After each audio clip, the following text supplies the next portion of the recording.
Hello, my dear students. How are you all? I welcome you all back to your history class.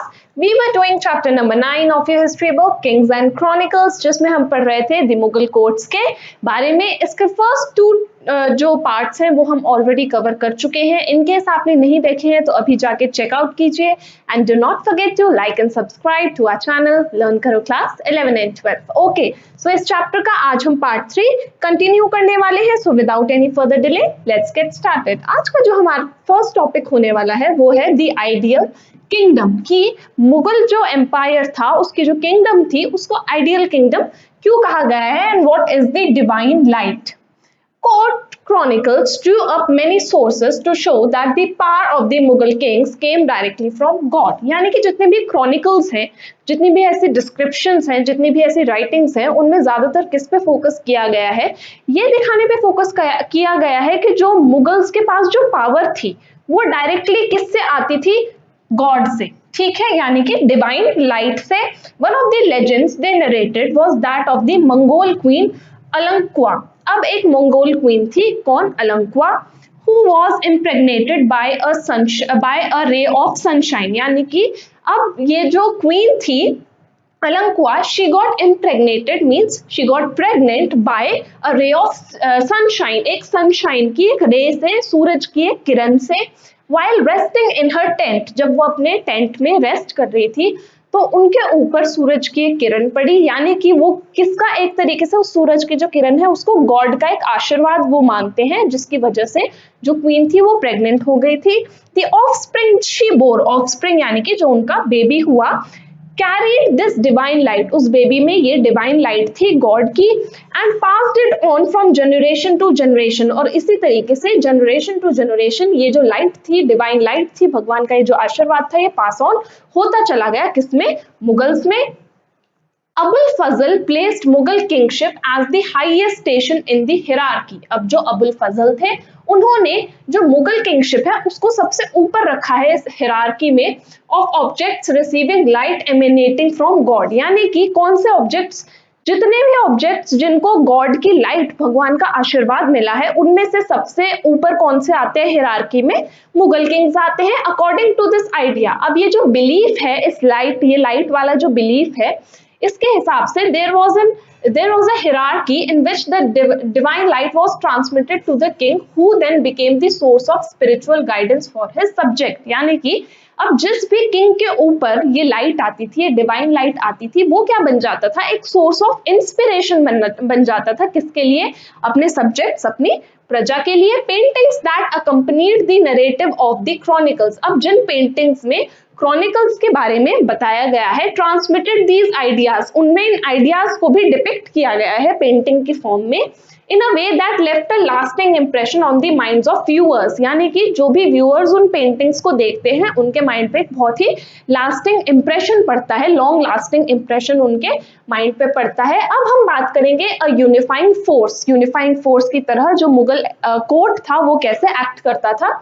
Mughal chronicles present the empire as comprising many different ethnic and religious communities. यानी कि Mughal court में अलग अलग cast, religion को practice करने वाले लोग रहते थे, जैसे कि Hindus, Jain, Zoroastrians and Muslims. The emperor stood above all religious and ethnic group. यानी कि इन सब से ऊपर कौन होता था? द मुगल एम्परर, जो कि वहां का राजा होता था, वो किसी भी कास्ट, कल्चर, क्रीड से ऊपर होता था.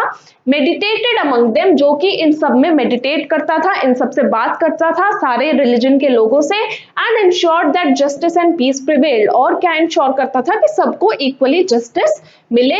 Abul Fazl describes the ideal of sulh i kul, absolute peace. अब सुलह-ई-कुल का क्या मतलब है? एब्सोल्यूट पीस मेंटेन करना अपने कोर्ट में, अपने एम्पायर में. As the cornerstone of the enlightened rule. यानी कि अगर आपको एक अच्छा रूल करना है, एक एनलाइटेंड रूल करना है, तो अबुल फजल ने उसको क्या बताया था? सुलह-ई-कुल का नाम दिया था. यानी कि एब्सोल्यूट पीस आपको मेंटेन करके रखनी पड़ेगी. In sulh i kul all religions and schools of thought had freedom of expression, but on the condition that they did not undermine the authority of state. यानी कि सुलह-ई-कुल के हिसाब से हर रिलीजन के लोग अपना रिलीजन प्रैक्टिस कर सकते थे, लेकिन वो अपने आप को या अपने रिलीजन को किंग से ऊपर नहीं मानेंगे या फिर स्टेट की अथॉरिटी को अंडरमाइन नहीं करेंगे among themselves. The ideal of sulhi kul was implemented through the state policies. अब ये जो सुलही कुल का आइडिया था ये स्टेट पॉलिसीज के थ्रू इंप्लीमेंट किया गया। The nobility under Mughals was composite one and comprising Iranis, Turanians, Afghans, Rajput, Deccanians. अब यहाँ पे जो स्टेट पॉलिसीज थी या फिर जो नोबल्स आते थे मुगल्स के अंडर वो कौन कौन से थे, उनमें ईरानियंस भी होते थे या फिर ईरानीज भी होते थे, तुर्नियंस भी होते थे, अफगान्स भी होते थे, राजपूत भी थे और डेकनियंस भी होते थे। All of whom were given positions and awards purely on the basis of their service and loyalty to the king। अब इनको अपनी पोजीशन अलग अलग गिवन थी और इनको अवार्ड्स भी देते थे किस बेसिस पे कि कौन किंग के लिए कितना ज्यादा लॉयल रहेगा। Instructions were sent to the officers of the empire to follow the perspective of सुलही कुल एडमिनिस्ट्रेशन, यानी कि जो मुगल कोर्ट का पूरा एडमिनिस्ट्रेशन था वो किसके बेसिस पे चलता था, सुलही कुल के बेसिस पे ही रन करता था। अब मूविंग फॉरवर्ड अब हम बात करेंगे just sovereignty as social contract. Just sovereignty मतलब जस्टिस, जस्टिस कैसे प्रोवाइड किया जाता था। Abul Fazl defined sovereignty as a social contract, यानी कि अबुल फजल ने सोवरेनिटी, सोवरेनिटी मतलब जो सुप्रीम अथॉरिटी थी उसको कैसे डिस्क्राइब किया था, एक सोशल कॉन्ट्रैक्ट की फॉर्म में। सोशल कॉन्ट्रैक्ट क्या होता है, ये एक सोशियोलॉजी की टर्म है जिसमें ये एक ऐसी फोर्सेस होती है जो सोसाइटी पे चेक रखती है कि सोसाइटी ठीक से फंक्शन कर रही है या नहीं। तो सोवरेनिटी एक सोशल कॉन्ट्रैक्ट की तरह थी। The emperor protects the four essence of his subject. अब सोशल कॉन्ट्रैक्ट के हिसाब से एम्परर का क्या काम होता था कि जो उसकी प्रजा है, जो उनके सब्जेक्ट्स हैं, उनको क्या अश्योर करना, उनकी लाइफ का ध्यान रखना, उनकी प्रॉपर्टी यानी कि मल का ध्यान रखना, ऑनर का ध्यान रखना, उनके फेथ का ध्यान रखना, एंड इन रिटर्न और इसके बदले में वो क्या डिमांड करता था, ओबीडियंस की, जो भी किंग के जितने भी रूल्स हैं उनको कॉमन पीपल ओबे करें, एंड शेयर ऑफ रिसोर्सेज और जितनी भी रिसोर्सेज हैं उनको आपस में शेयर करके हार्मनी में रहे। Only just sovereigns were thought to be able to honour the contract with the power and divine guidance, यानी कि जो जस्ट रूलर्स होते थे वही इसको सोशल कॉन्ट्रैक्ट को फॉलो कर सकते थे।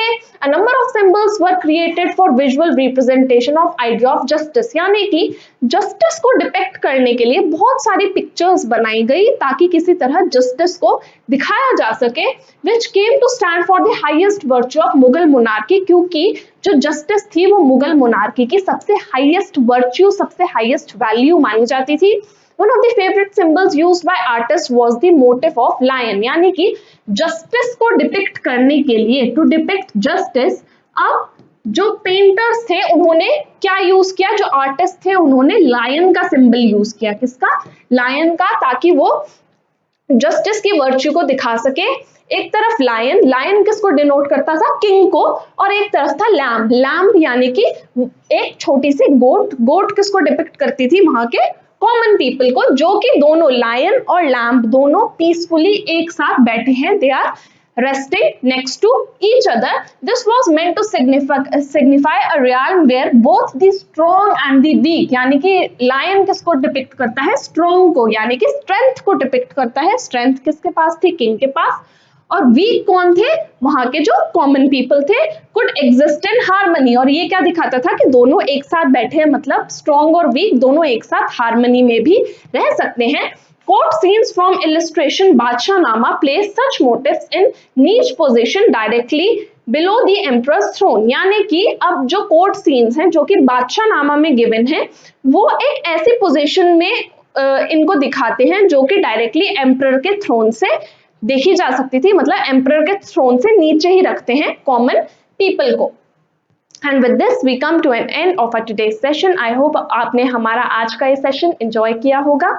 लर्न करो के प्रीमियम सब्सक्रिप्शन में आपको मिलती है live classes from any time anywhere, आप कहीं से भी हमारी लाइव क्लासेस एंजॉय कर सकते हैं। उसी के साथ साथ आपको सारा स्टडी मटेरियल पीडीएफ की फॉर्मेट में अवेलेबल करवा दिया जाता है, तो आपको नोट्स की टेंशन लेने की बिल्कुल भी जरूरत नहीं है।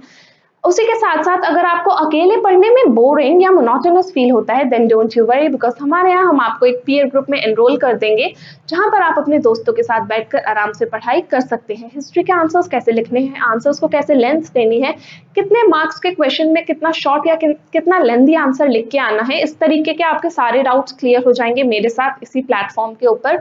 हमारा जो ऑफिशियल ऐप है लर्न करो द लाइव लर्निंग ऐप, उसको डाउनलोड कीजिए, हमें टेलीग्राम पर भी ज्वाइन कीजिए, दोनों के लिंक डिस्क्रिप्शन बॉक्स में गिवन है। इसी के साथ हमारा part 3 of Kings and chronicles यहीं पे खत्म होता है। इसके नेक्स्ट पार्ट में हम पढ़ेंगे कैपिटल्स एंड कोड्स के बारे में। And now I shall see you in the next class, till then take care, bye bye.